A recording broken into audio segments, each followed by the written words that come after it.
DPSP के बारे में जो कहानी है वो डीपीएसपी से काफ़ी सारे क्वेश्चंस आते हैं हमारे एग्जाम में। तो डीपीएसपी की जो कहानी है वो ये है कि डीपीएसपी एक योजना थी। एक गांव में एक योजना लाई गई। उस योजना को इंट्रोड्यूस किया गया मुखिया के सामने।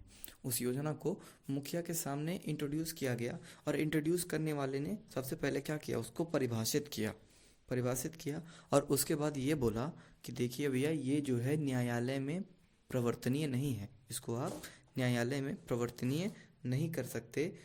ये लोगों के कल्याण के लिए बनाया गया है, ये लोगों के कल्याण के लिए बनाया गया है, जिसमें सबको समान कार्य के लिए समान वेतन दिया जाएगा, जिसमें सबको समान कार्य के लिए समान वेतन दिया जाएगा। और इस प्रकार इस मुद्दे पर कोई भी पंचायत नहीं करेगा। जब सबको समान कार्य के लिए समान वेतन मिलेगा तो लोग पंचायत नहीं करेंगे।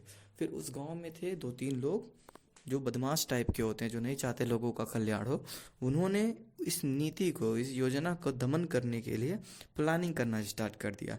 तो दमन से आप याद रख सकते हैं द म न 41 42 43। ठीक है, द से हो जाएगा दशाएं, यानी कि कुछ दशाओं में सहायता जो देती है गवर्नमेंट, कुछ दशाओं में सहायता देती है। म से हो जाएगा मनोचित दशा एवं प्रसूति सहायता। ठीक है, जो गर्भवती महिलाएं होती हैं उनको प्रसूति सहायता भी गवर्नमेंट प्रोवाइड करवाएगी बिना उनकी सैलरी काटे, अगर वह लोक नियोजन में हैं तो।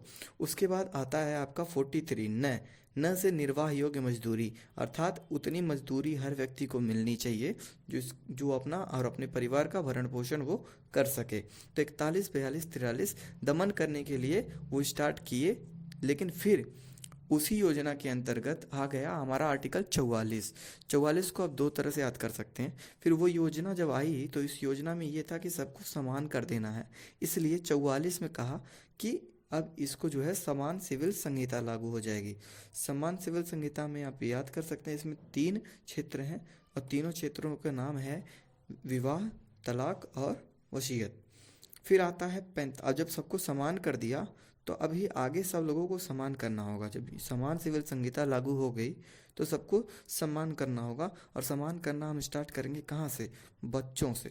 तो जो कमज़ोर तबके के बच्चे होते हैं, सरकार उनके स्वास्थ्य पर और उनकी शिक्षा पर हमेशा ध्यान देती है। छोटे बच्चों को, यानी कि 14 वर्ष तक के बच्चों को शिक्षा और 6 वर्ष तक के बच्चों के स्वास्थ्य का ध्यान सरकार रखेगी। और जब सरकार रख दिए इनको ध्यान बच्चों का, अब बारी आती है बड़ों की। तो बड़ों में आते हैं हमारे SC ST जो पिछड़े वर्ग के लोग थे, जनजातियां हैं, पिछड़ी जनजातियां, उन लोगों के लिए जो है आरक्षण का प्रावधान किया गया है SC ST का आर्टिकल 46 में। 47 में आप आएंगे, जब आरक्षण दे दिया गया, उनका आरक्षण उनको देकर उनको मजबूत किया गया ताकि वो अच्छा पोषाहार ले सकें, शराब वराब बंद कर सकें। और उसके बाद वो दूध पीना स्टार्ट करेंगे। क्या करेंगे? दूध पीना स्टार्ट करेंगे। ये आर्टिकल 48 है, दूध पीना स्टार्ट करना।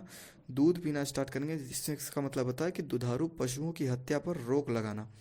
फिर आर्टिकल आ जाता है अपना 49। अब जब वो दूध पीना स्टार्ट कर देंगे तो उनके अंदर शक्ति आ जाएगी और फिर वो विश्व अपने राष्ट्रीय धरोहर की सुरक्षा कर सकेंगे। अपने देश की जो धरोहर है, प्रमुख इमारतें हैं, उनकी वो सुरक्षा कर सकेंगे।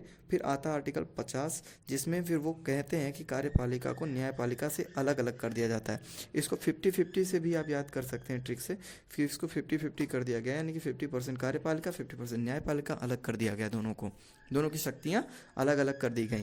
और फिर उसके बाद फिर है 51 आर्टिकल में, जिसमें लिखा हुआ अंतर्राष्ट्रीय शांति। तो आप ऐसे याद कर सकते हैं कि जब वो राष्ट्रीय धरोहर की रक्षा करेंगे तो कार्यपालिका और न्यायपालिका का काम अलग अलग करेंगे और फिर वो इस माध्यम से अंतर्राष्ट्रीय शांति बनाए रखेंगे।